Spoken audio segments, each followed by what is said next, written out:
Good late afternoon, everyone. Sorry to startle you there. It's great to see you all for the closing event of the first day of Integrate.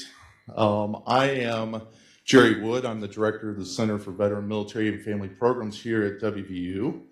I'm also a retired Army soldier for life who spent a lot of years on active duty, and I'm a West Virginia native from Parkersburg. Any other Parkersburg folks? No.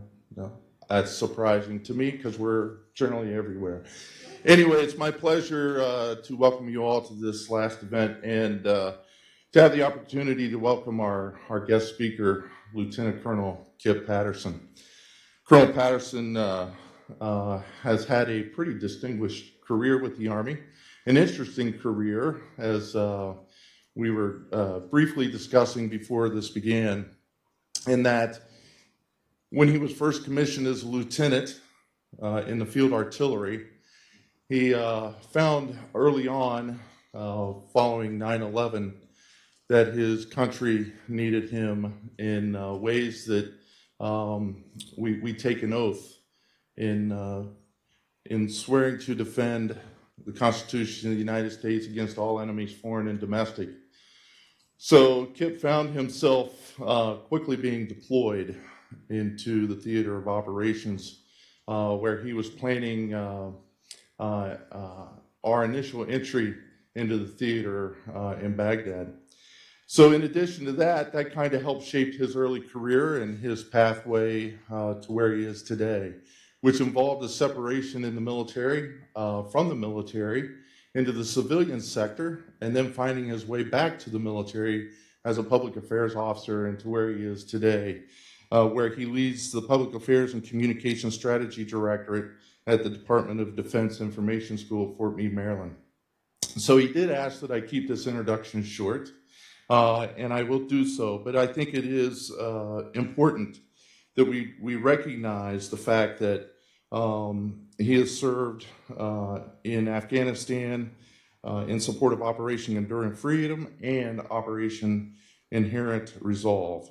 So as you can see by, and those of you who are not military, if you look at his uniform there, you'll see some stripes there on the bottom of his right sleeve.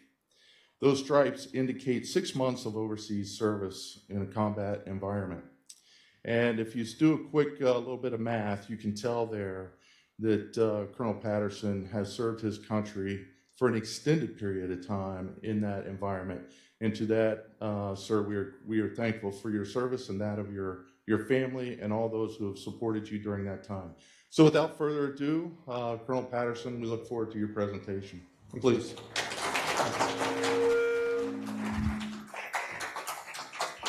Well, thank you very much for that very kind introduction. I am Lieutenant Colonel Kip Patterson. I am the Director of Public Affairs and Communication Strategy. We say Public Affairs and Communication Strategy because public affairs is what the Army and the Air Force are very used to.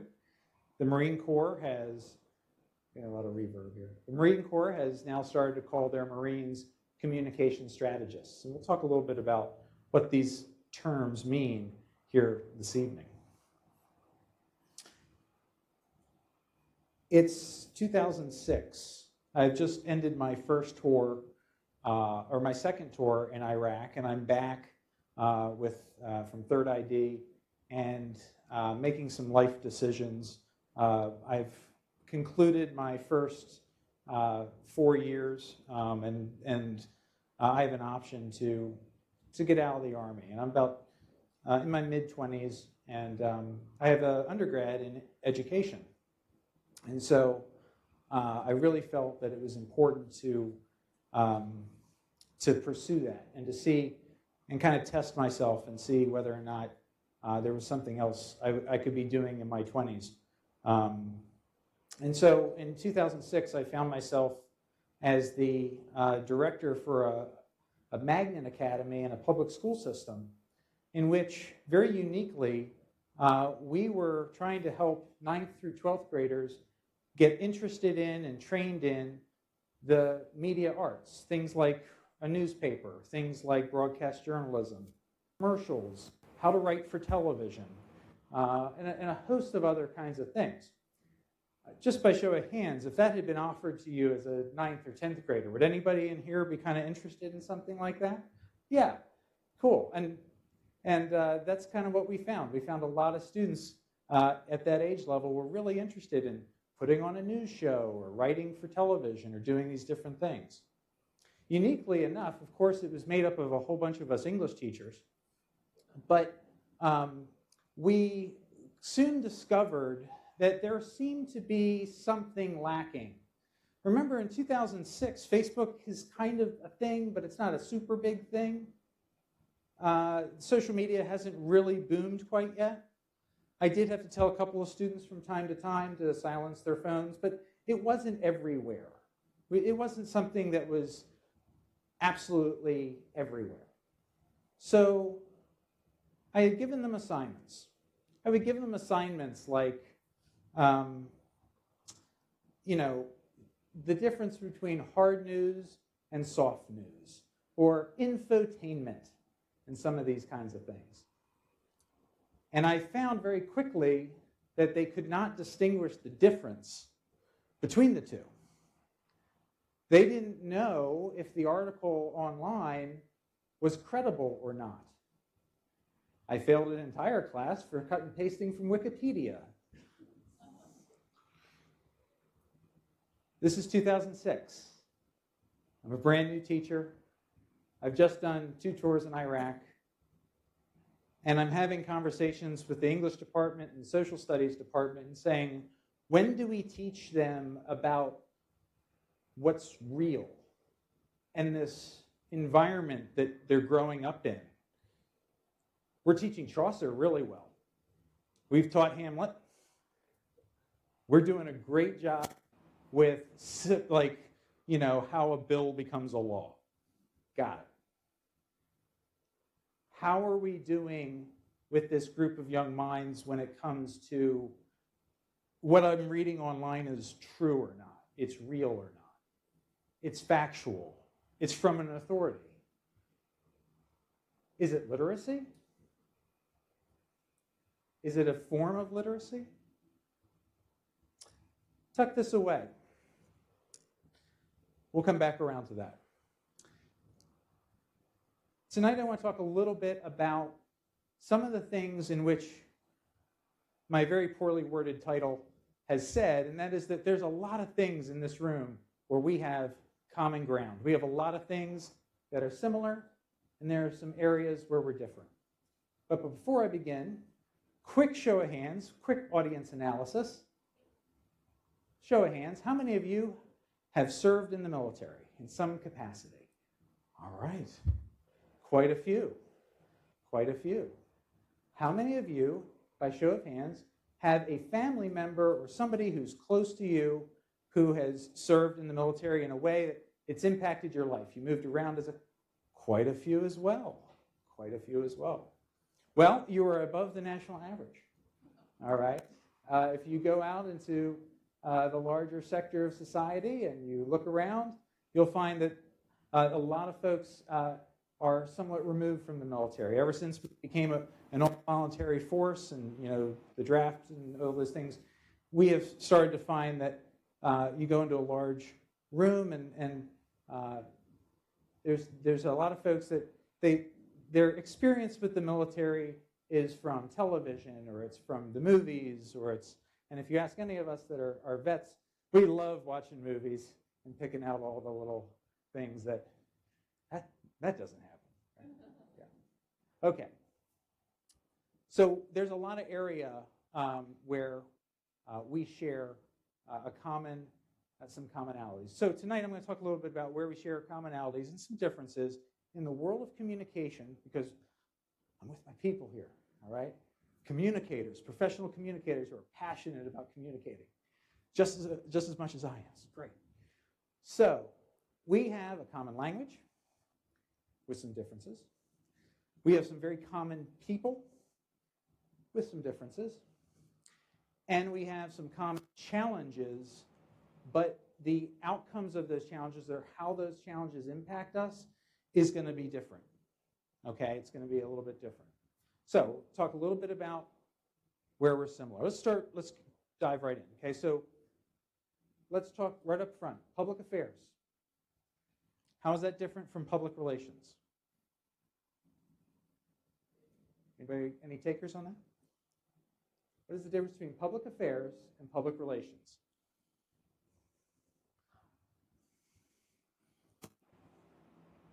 Go for it. Sorry? Okay, you said public sector versus the private sector. Very, very close. Very close. Essentially, public affairs, you're right. So the public relations, private sector, right? Corporations and those things. Public affairs is of a governmental nature. So, yeah. But the word public is in there. Isn't it the same thing? There is a difference, okay? There are legal differences, and there are differences as to how all of this functions. In public affairs, we exist because taxpayers need to know where their tax dollars are going. Okay? And that means that we don't just sit by a phone and wait for it to ring and answer a question. We have to actually proactively be transparent with the citizens of the country and their representatives. Okay? And so when Congress has a question, we have a clear and transparent answer. So we exist in that way. Some of the tactics and techniques are different between public affairs and public relations. I can't buy certain things. Okay, so when you talk about social media strategies and boosting followership, and people talk about investing money to gain, we talk about some of those strategies that work online for young startup companies and all that kind of stuff. There's some of those things we just can't do that with taxpayer dollars. That's not how we do. We can't go in those directions with public affairs. Okay. So very similar terms, public affairs, public relations, but we mean different things, and they have some different impacts.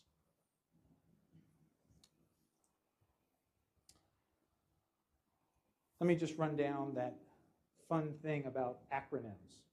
Anybody been around your military friends and family and they have all those funny acronyms? How many of you work with video and you know what a POV is? What's a POV? What are we talking about? The point of view. Nope. That is your privately owned vehicle. I'll give you my car keys. All right? A POV in the military is your privately owned vehicle. Now, where are we similar? Well, you're a young marketing PR professional and you're working in the world of technology, and you know that engineers absolutely speak exactly the same way that your audience wants to hear it, right? Medical profession. How many of us were working during with COVID and having to translate essentially what doctors were saying into what we needed our customers to understand? No different. Military public affairs is in the translation business. We tell our principals, don't use jargon. Please avoid acronyms, because there's an acronym for everything. Some of them good, some of them not repeatable. And we tell them, hey, we need to make sure that our public understands this in a way that they're going to receive it. So we're constantly working on that. We are translating military operations into public understanding. That's what we do. A couple other words that they sound similar, but they're not. Target. Mission. Mission. We sometimes have a hard time coming up with a mission statement in certain organizations. We tend not to have an issue with that. We do have an issue sometimes with vision statements because it doesn't tend to be a thing that we're used to, but we do come up with mission statements quite quickly. Authority. Who authorizes you to release that information? Okay. Who authorized you to say that or put that out into the public domain? Okay. So similar words in and around our shared profession, but we have some things that are not quite the same. Last one, mis and disinformation. What is misinformation? What is disinformation? Do we have a shared understanding of what those two things are? Do we agree between academia, industry, and government what those things are, when they appear, how they appear? And are we teaching that, understanding that, countering that, and things of that nature? A few years ago, we didn't even really know how to talk about it. Somebody said the word hacked. The cyber people said, no, no, no, no, no. This word is not what I think you think this means. Okay? Mis and disinformation. Okay? In general terms, what we teach at the Defense Information School, using various studies and academic work, misinformation is that information that is misleading and it is false, but it may not be intentionally, right? So you hear that, boy, I'm so close to this microphone. So you hear that a rumor, right? Or somebody might say the first report's always wrong. Something comes out and you, without knowing it, say, hey, this is true. Okay, that may be misinformation. Disinformation, on the other hand, is something that is actually created with intent to harm, okay? With the intent to spread a lie or to move. And that some of those products can be very slick and can be very cool and very convincing, okay? Is that something that as professional communicators, as PR professionals, as marketers, is this something we need to be concerned about? Are we seeing it? Is it having an impact? Is it having an impact on stock markets? Yeah. Is it having an impact on our world? Absolutely. Okay. Talked a little bit about language. Let's talk about our people. What a great group of people we have. We have creatives. We have great, innovative, creative people who are just really passionate about this career field. We have people who really want to go after creating great content or creating great campaigns and things like that. We both share that. We have some challenges, however. Okay? One of the interesting things about the Defense Information School is that we are taking folks who are in the military, right? They've signed up, they've gone through basic training, or they've gone through a commissioning source, and they're going to become a public affairs officer or a mass communications specialist, and they're going to go out and work for the DoD in these various capacities. They have talent, they have skill, and we're going to give them what they need to go do that. What's interesting about the school, though, is elements of it are something that you can learn in other places, like here. So that's not true of the artillery school. I can't come to West Virginia University and learn artillery. I can come here and learn trigonometry. I can come and learn metallurgy. And as I learned recently, I think you have something to do or had something to do with mining, so there's explosions somewhere on campus. But I can't actually come here and understand tube and rocket artillery. That is bespoke to the military.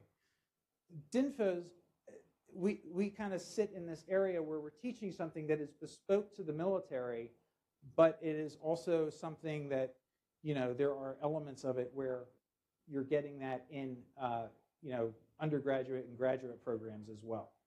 Okay, so we're a very unique thing. We're not the only thing in the DoD like that. Of course, engineers and some other places do that as well. But it is a unique challenge, and it can be a unique challenge with our people because they now have an immediate transmittable thing that they can go and use immediately. So retaining them and keeping them with this great skill set. And then, they're super creative, so we've got this great policy, and it's going to come down, and nobody's going to explain why. And they're going to say, well, I'm out. I've got this skill. I'm going to go do something. Okay, got it.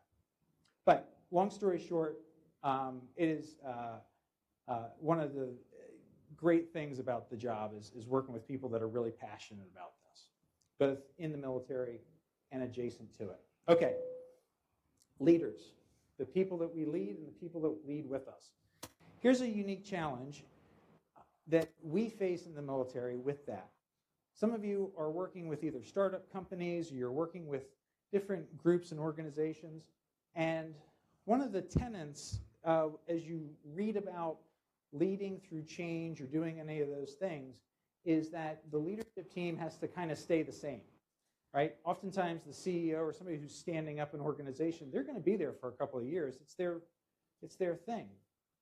So think about that from a communication standpoint. When you're creating a communication campaign, how many of you have desired effects or measures of effect or things that you want to measure that are 3 and 4 and 5 years down the road?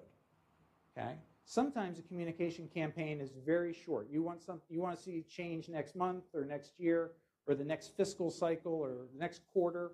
But some programs and some communication activities that you want to do, you're just not going to see that organization, that company change for a while.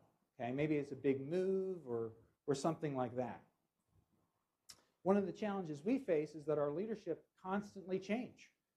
The idea that the general had a couple years ago, he's not the general anymore. Okay, the civil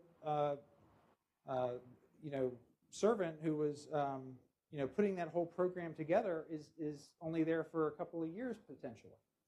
So one of the things that we uniquely have is a constant change in leadership and a constant change within these things. That doesn't mean that the ideas all change. The ideas and programs and things like that, once they're set up, they're pretty established. But it can be a bit of a challenge sometimes when it essentially, think about it from a business perspective. If the CEO is a different CEO every 2 years, it's a bit of a challenge as a communicator. Okay. One last aspect of the people that we're working with. Corporate communications is dealing with competitors. We are dealing with enemies. Now, some of your competitors are definitely your enemies. Some of your competitors wish you harm. Okay.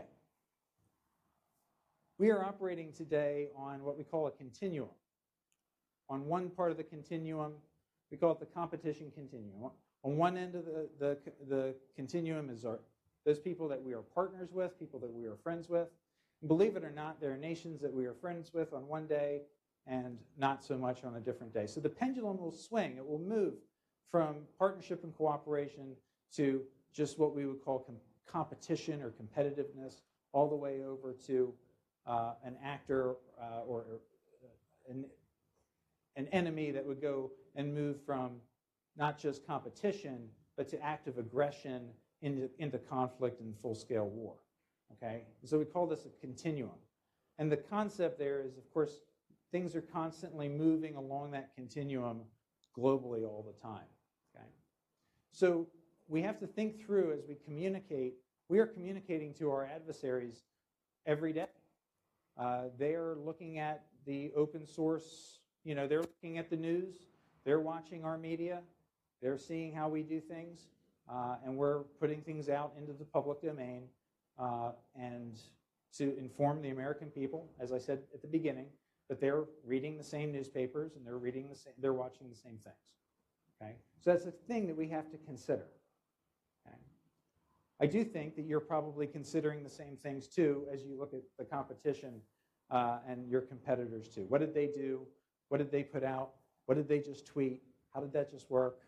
How come that looks really good? Should we do that? Will that work for my client? I don't know. Okay. So we have some similarities and we have some differences as professional communicators with the people in this line of work and around in this way.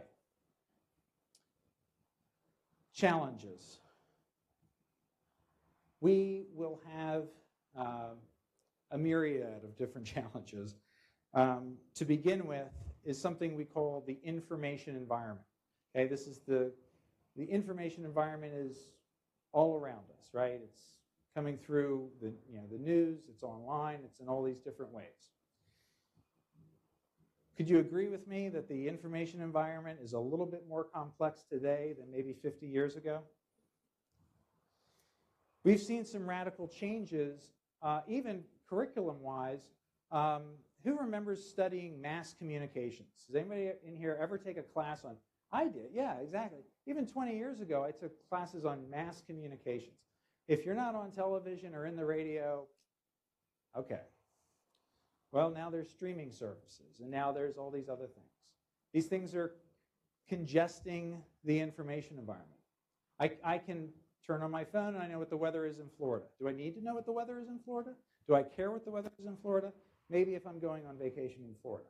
I'm not, but if I was, maybe I would need to know. What's my issue there? My issue there is I have too much information. For commanders, this is an issue. Think about it. My first tour to Iraq didn't have a cell phone on me. And the only line of communication back through the command channels was a radio. Okay? So you pick up the radio and you tell the higher command what's going on. We need help. We need this. We need that. Okay? And truth runs along that single point of communication. Look what's going on today in Europe. We're seeing drone footage of a thing. It's in our living room in a way that things are on cell phones. Things are coming in through multiple streams. That's going to have impact on decision making. How much information are you going through to do the research part of your communication plan or your communication campaign? Or you start to go down. This is why we're having these discussions about data and big data and all of those kinds of things. And this is why some of that is being integrated here with some of the programs, right? Because there's just too much data to sort through. And there's just a lot of information in this information environment. It's having psychological effects on us as human beings, and it's having relational effects with us as human beings. And so all of these things can be difficult for our clients, for CEOs, for others to think through. I have to make a decision. I have almost too much information. How do I weed through this? How do I get to truth? And how do I make a decision that's good and timely and makes sense for my organization? Commanders are facing the same thing, okay? To some different outcomes and to some different effect and to some different risk management.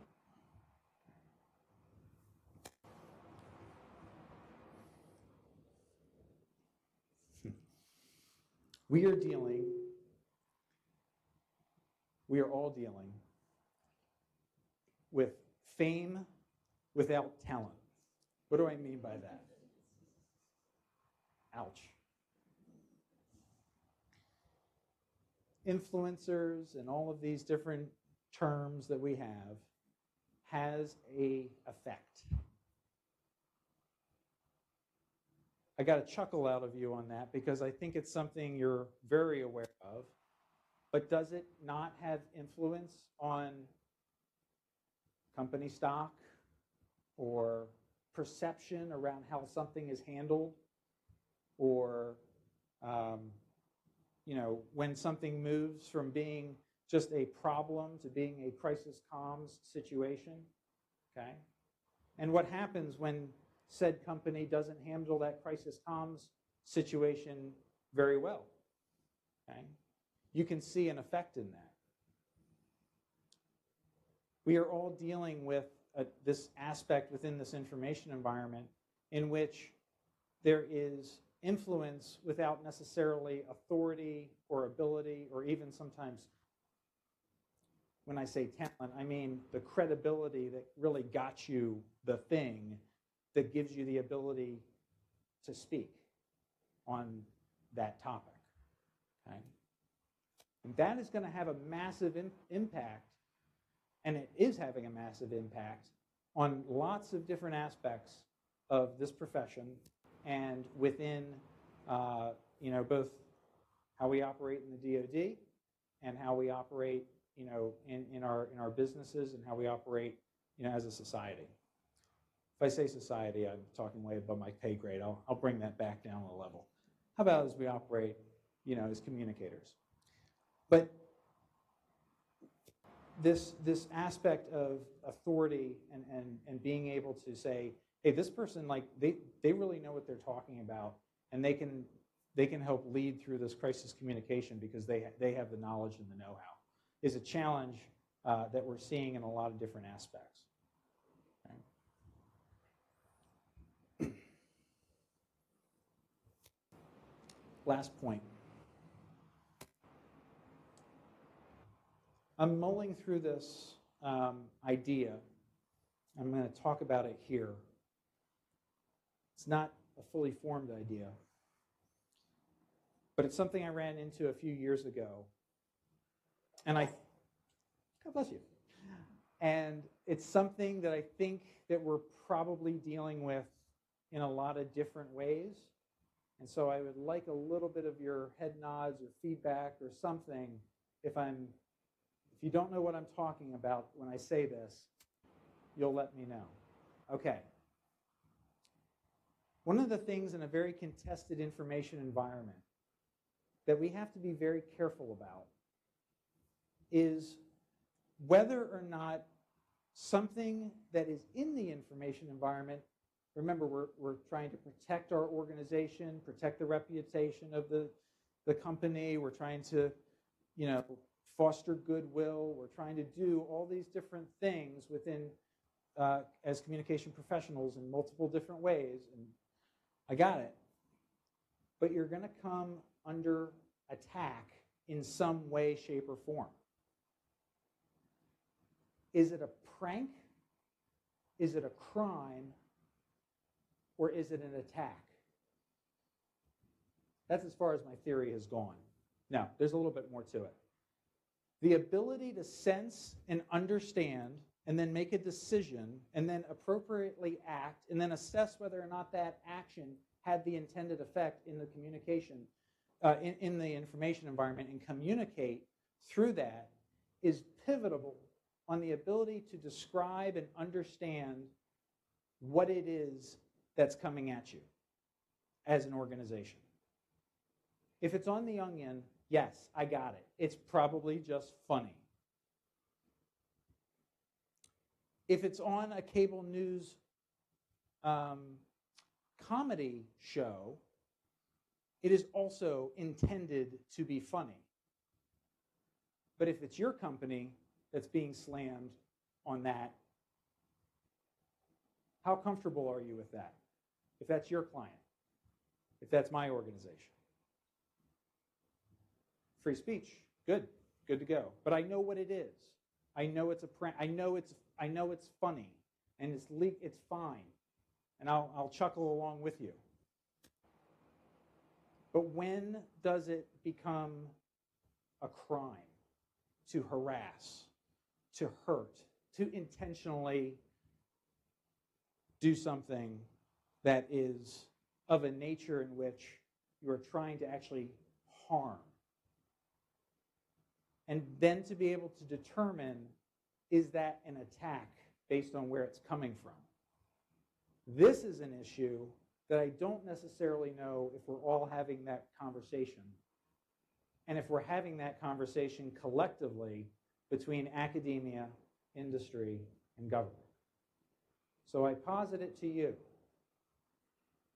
Do you know what I'm talking about? Does any of this make sense? I'm getting some head nods for those of you who have, if this is being recorded, there's some yes head nods from folks that aren't in the DoD that understand what I'm talking about.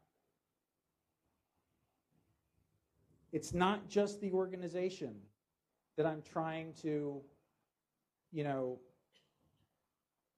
communicate about to the public.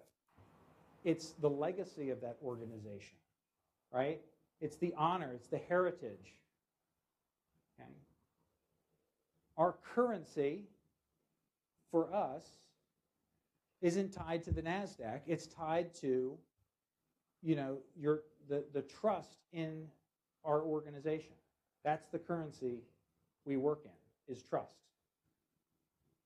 And if we can't quickly define whether or not it's a prank, whether or not it's a crime, or whether it's attack, we're already behind in that loop to be able to sense, understand, make a decision, take an action, and then assess whether or not that action actually did what it was supposed to do. But there's good news. At least we know that much. And that's one of the things that we're teaching some of our folks at the Defense Information Schools, to be able to identify and understand some of the things that are out there and how contested this information environment is, and being able to look and assess and see where these things are coming from.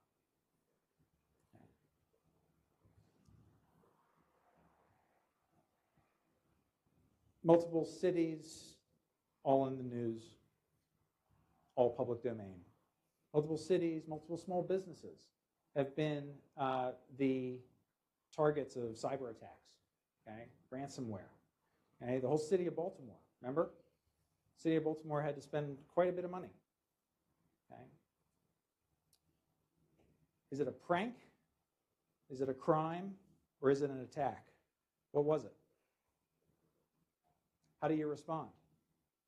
Who do you call in? What are you defending? How do you do this? We need to think about it, and we need to think about it collectively. So, that's why partnerships are great. That's why partnerships like the one that we've got going on here are quite useful, because the solutions to these things are not just in uniform, and they are not just in industry, and they are not just going to be talked about in think tanks and go, got it, next, right? We actually have to collectively work together on this, and we have to address these things. We can do that by having a shared lexicon. We can do that by making sure that the people that we work with are either some of the same people, or at least at a minimum, understanding each other, okay? Our diversity, but also our shared values. And then understanding the challenges and how those challenges relate to each other, and how those different challenges might impact each other. So I started you with a story. It's about my wonderful 9th grade students who are now all grown up. And they're out there. Maybe one of them is you, hopefully. Okay. No, okay. But I'm sitting there, and I didn't come to this realization until almost a decade later. And I came to this realization in a very scary way, that the question I was asking, although I was a captain in the Army Reserve, my primary job was to be an educator.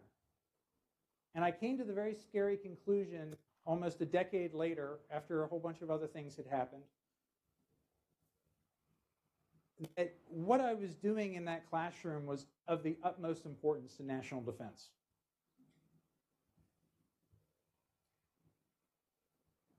Because to make sure that students understood the difference between a truth and a lie, a fact and an opinion, hard news and the op-ed section, was critical to their understanding of how things work, how to be a part of, life, how to make decisions, how to determine truth and make good decisions in life, how to essentially be literate in a very contested and a growingly contested information environment.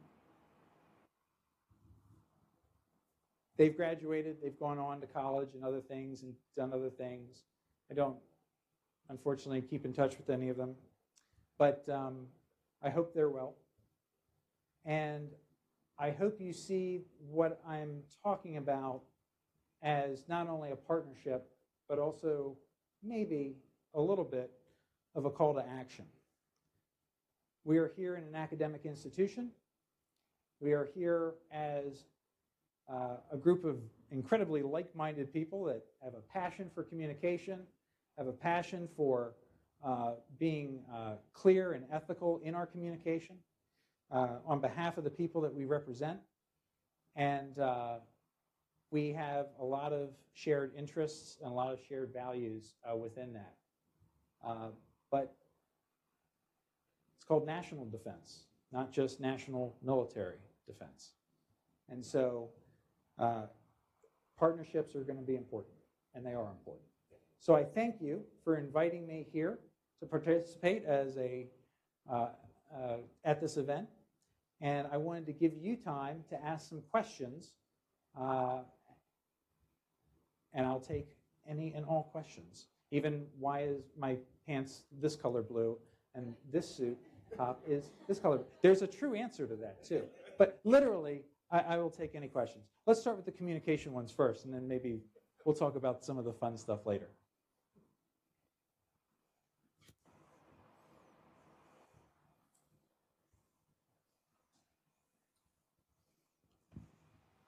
Green light. Green means good.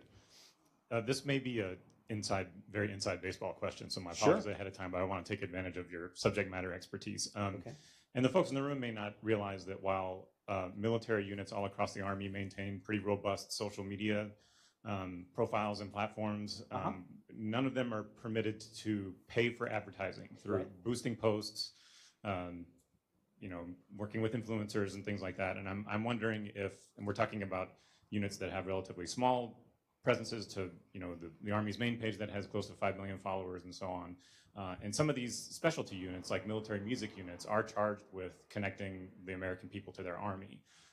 Other specialty units like the Blue Angels or the Golden Knights or things like that. Do you know if that is a policy that's going to continue, where they're not approved to use, I guess it would be operational funds, to pay for advertising through those social media platforms, or even why that is something that's been in place since we've had presences on social media? Yeah, I mean, I can't speak policy, but other than just, I don't really foresee that going away anytime soon.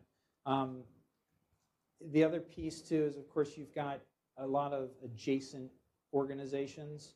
So, again, veterans organizations and a lot of other things that can do things that have an impact and support are the way that we, that's why that community relations element of our job is really important. And then an extension of that being, the digital online presence of those community relations activities that we have. So anybody that can boost content in that way, then that's fine. But no, I don't really foresee that changing too much, just based on how we how tax dollars are used and things like preference and who decides who decides that this is the thing for and all that kind of. It starts getting very muddy very quickly with our lawyers and everybody. Sure, you can see where it would be an issue ethically.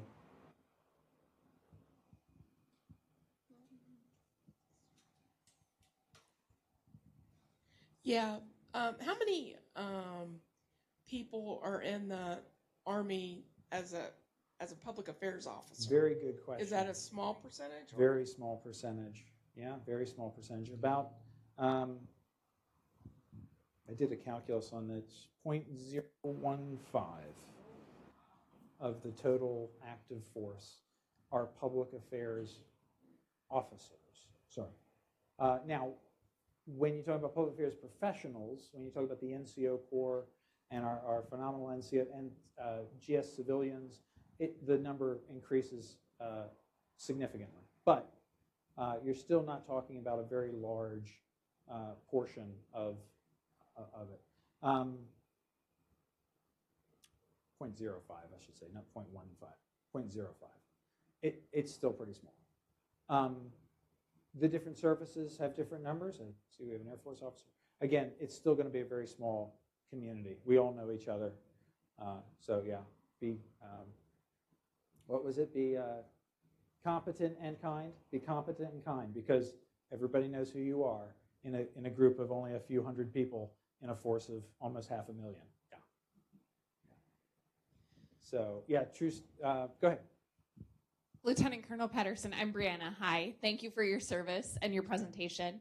My question for you is kind of to piggyback off of Connie's, and how and do you partner with the public affairs folks in other branches of the military? Yeah, so we partner all the time. When I say we partner, first off, the great thing about the Defense Information School is that it is a joint school. My boss is an Air Force colonel. My staff is a diverse team of civilians, Coast Guard, Army, Air Force, Navy, Marines. So we start right off with, hey, this is joint. Now, there's some nuances to the way we do things, which are more service dependent. I like that inside baseball, kind of the inside track of the Army is a land force, the Air Force is aim high and all that. So we do some things differently, but we are used to working together. We do have because we all go to the same school, we have a very common, we're all creating public affairs guidance. If I tell an Air Force, hey, I need PAG on that, they know exactly what they're going to give me. So we collaborate a lot. It's just the structures of our organizations will oftentimes be, singular. If you're at the lower the echelon, typically the more service, specific it is. But you've actually reminded me of something I skipped, and that is that we almost never go to war by ourselves. So one of the other things is our ability to work with our international partners is critical. Great Britain doesn't have public affairs. I'll explain later in some other time. It's too long of a story. They have media operations officers. The Italians have public information officers, PIOs. We get along great.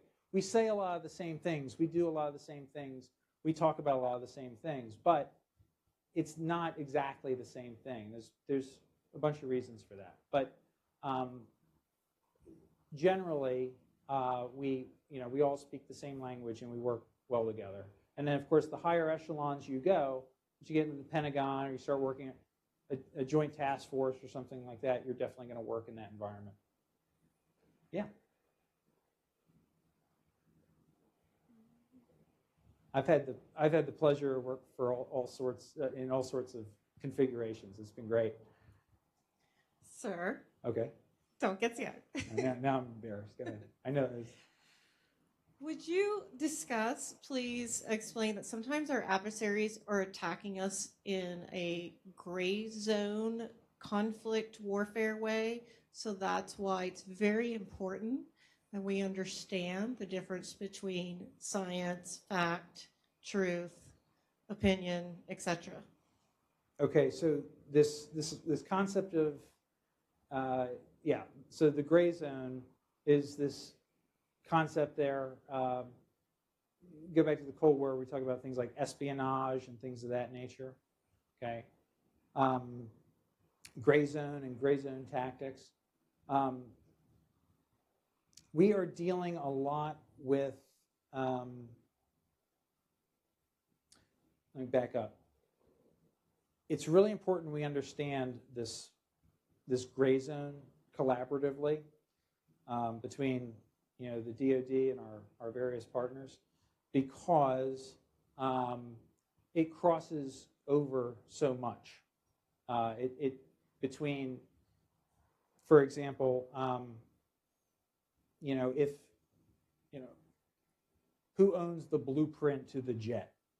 Okay, ultimately, but the prototype might not be owned by the DoD just yet, right? So something that happens in the gray zone might be happening with the corporation or the company that you're representing as a PR professional, okay? And so it's really important that communication professionals across the spectrum are able to communicate well. And then again, depending on attacks in the gray zone, it goes back to the point of, is this a crime or is this an attack? And then how do you deal with that? And then, who has the authority to say something? Is that the government? Is that the company? Is that, how are we going to deal with that? Okay. Does that kind of answer your question a little bit? Give me lots of, there's one back there and another one back there and up front. We'll get to it. That's great. Thank you. As the military has quite a infrastructure with which to identify misinformation, disinformation coming out, and attacks, those of us in the private sector might not have quite the same head start in some cases, Right. or infrastructure around being able to support when something starts bubbling up. Uh-huh. So what advice or what learnings could you impart upon the private sector? And then is there a vision that you have long-term for being able to take some of your learnings that the military has, as we know that the disinformation and misinformation aren't slowing down, and it's going to begin affecting us in the private sector more and more over the coming decades? Great question.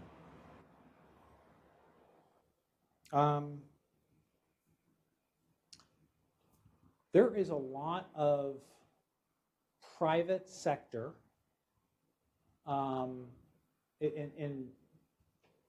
there are a lot of private sector intelligence organizations. I'll just put it that way. Resources are available, you just have to know where to look and know who to trust. I don't have a long-term solution. I am not of a significant position to think about the super long-term in that way. But let me think, but I would say that again, I think my main point here is about partnership, collaboration, and understanding. And I think that shared understanding of what our challenges are is really useful. So, talk to folks in the National Guard. They're wearing a shirt and tie on Monday, and they might be wearing a uniform on the weekend, and get to know how does this work. My question at the beginning, it was great. There's a lot of folks in here that have ties to the military, or somebody in the military, or you're in the military or something. That's not true everywhere. And so I think the more we partner and the more we understand, the more we educate each other and have those shared conversations, think of us as another added dimension to the diversity that we're all looking for within our organizations. Okay? That help a little bit? That's what I would say. Unity, a couple years from now. All right, go ahead. Thank you first for your service and your presentation here today.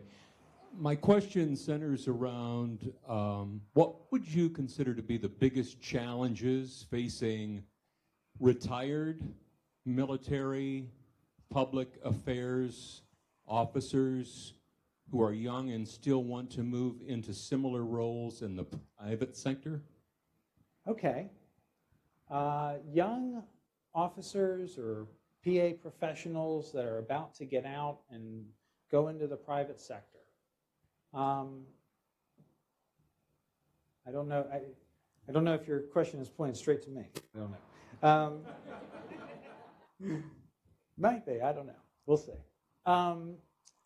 I could tell you that and I think the big hurdle for anybody that's getting ready who has been doing 20-some years or so in the military, it is such a shift to transition out into civilian. There's so many different reasons for that. A lot of it depends on where, right? So if you're stepping out and you're stepping back into a very supportive community, or you're moving back home, or you're moving into something stable, that's good, but it's a little bit scary. And I can tell you, after I got out in 06, I did take a good job, and it did kind of fall into my lap. But oh boy, did I see it in a lot of different ways. I'm like, okay, I gotta pick a public school system, healthcare system. It's a little bit different than the one I was used to. I had to make different decisions, and so there's just a lot of feelings there. So I think that we are uniquely positioned with a skill set that is easily translatable. I think if I stood here today as an artillery officer, traditionally, all the way through as an artillery officer, I'd be a little bit more nervous about a future separation and retirement, having just done artillery my entire life. Now, that doesn't mean that it wouldn't be a successful transition. There's tons of artillery officers that have made incredibly successful transitions, but for this is just a really unique skill set. One of the other interesting things that we see is communication continues to be an important aspect of leader development, and it continues to be an important thing for, it seems like the more senior you get in the military, of course, we don't need to teach you tactics. What we need to teach you is how to communicate. Because what you're going to do is you're going to communicate change and vision and all those kinds of, and then you're going to go to Capitol Hill and you're going to sit there on C-SPAN and sweat and all that kind of stuff, right? And all of a sudden, like, all those communication skills you thought you had, like, it all comes to bear. So we see very successful people who are very successful at communicating generally tend to move quickly over into the private sector. But there are a lot of opportunities, and I would say the big thing is, as it's about the relationships and the connectivity. Coming back into some sort of a community or going home in a way that you've got people and support is really vital. So, I have not visited a VFW in a long time, personally, but I did after I, separated there for a little bit, just to get around some folks that shared a common language, So it's good. I hope that helps a little bit. Okay. It's not on. Hello? Oh, sorry. All right. Yes. Thank you for your talk. Thank you for your service. And it's great to hear similar goals and objectives approached from different perspectives. And there's a couple ways I could ask this question. One of the things I always try to get at in my classes is you have to determine, how do you know when you succeed of any effort you're doing? And there's probably some key metrics or key performance indicators. And I'm wondering what are the things that you measure to determine whether your efforts are being successful or not? Great question. So we talk a lot about knowledge, attitudes, and behaviors. Is that something that you ever find in your curriculum, the idea of knowledge, attitudes, and behaviors? So measures of effect versus measures of performance, right? So a measure of performance might be, how many times did we get on the radio? That's not a measure of effect, though. That just says you got on the radio a lot, okay? But it doesn't actually mean that more ticket sales went up or more, et cetera. So the challenge for us is that, again, we don't get to look at the NASDAQ. We don't get to do quarterly, earnings kinds of things. But what do we get to see? Well, we get to see that project get approved. We get to see that vision that a commander had several years ago finally take root and really make an impact. We got to see, different organizations that didn't know who we were partner with us and start to work with us and be invested with us and help the transition. Somebody said Soldier for Life earlier. Soldier for Life is actually a program that we have, and it has partners, and it has people that actually care about, what it's like to be a soldier after you've been a soldier, and the Marine Corps kind of had that down pat, right? We always talk about the Marine Corps and their amazing communication strategies and how they do things, but once you're a Marine, you're always a Marine, right? It's kind of one of those kinds of things. So they kind of have that just like ingrained. There's other ways to measure, and we talk about that. So in our core course, the Public Affairs Qualification course, students, some of whom have had years of public affairs experience, and some of them were car mechanics 2 weeks ago, are all taught the fundamentals and have to design a communication plan that is relevant to their organization, so that they actually leave the school with something tangible that they can go back to their commands and say, hey, look, you invested all this time in my education. This is the skill I have, and oh, by the way, here's that thing we've been talking about, and here's some ideas of how we get after it. So, and within that, part of the grading of that is, have they, not only do they have good, clear objectives, but do they have good measures of effect? But like I said earlier, some of your measures of effect might be years from now, and you may not know. And so handing that off to the next person that rotates in, and then carrying that spirit on can be a challenge. Okay. I think we have time for one more, at least. One more.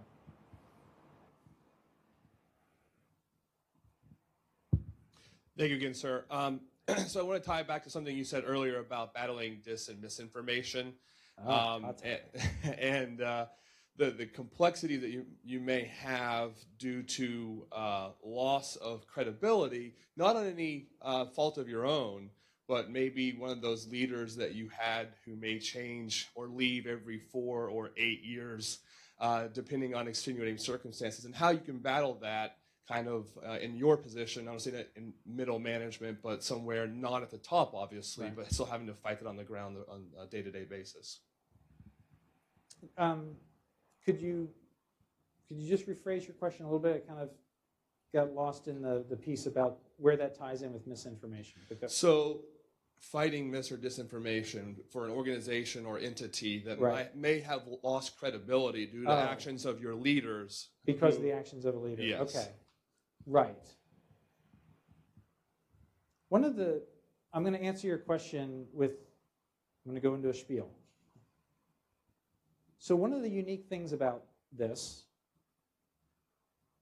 if the CEO of a company does something really bad, and the stock plummets, and things happen, sometimes, depending on the size of the company and all sorts of other things, like, that's it. That company's not coming back. Guess what? The Army's still going to be here. That's a unique communication challenge, because in one vein, the Army's just still going to be here. Okay, but what are those risks? What are those long-term effects? What does that mean for that community? And how is that, There is a long list. I won't say any, but I know that if I were just to drop certain words, certain emotions would come up if I mentioned a place or a person or a device or something, and there's something bad about that. Let's take the word propaganda. Propaganda today just has a negative connotation. You say propaganda, everybody gets up and leaves, right? Nobody wants to be around propaganda. That's way over here. Propaganda in and of itself is not really a bad word. If you just look it up in the dictionary, it's pretty normal behavior, actually, for human beings. But it has this negative connotation. So how do you do that? Well, it takes time. So when a new commander comes in, they have to set new precedent. They have to come back to those core things, just like you know, a losing basketball team has to come back and say, hey, look, what are we really about here? Okay? What's really at the core of what it is that we do? What is really the value of this institution? And then what are we going to spend our time in working on and getting after? And good leaders do that, and they know how to do that and pull things back. And so there are certain places and things where, you know, yeah, bad things happen. But you have to be the kind of organization that admits bad things happen. And that's that part of authenticity that we talk about and we study in this career field. If you're authentic, hey, we're all fallible. Things mess up. We're going to pick ourselves up. We're going to do better next time. We're going to get after it. Hey, look, this is how we're getting after it. You need more information about that? Let's come back. Let's show you again. Here's how we're doing it. Okay, and then over time, we steadily build that trust back up. The good thing for us is we don't exist anymore. We actually get a chance to kind of build that up. Okay? But there's still a lot of risk involved. And just because it worked at that base doesn't necessarily mean it's going to work at that wing the exact same way. So we have to continue to work on that. Okay. Well, I'm getting cues. This has been great. When you tell us which pants? Later.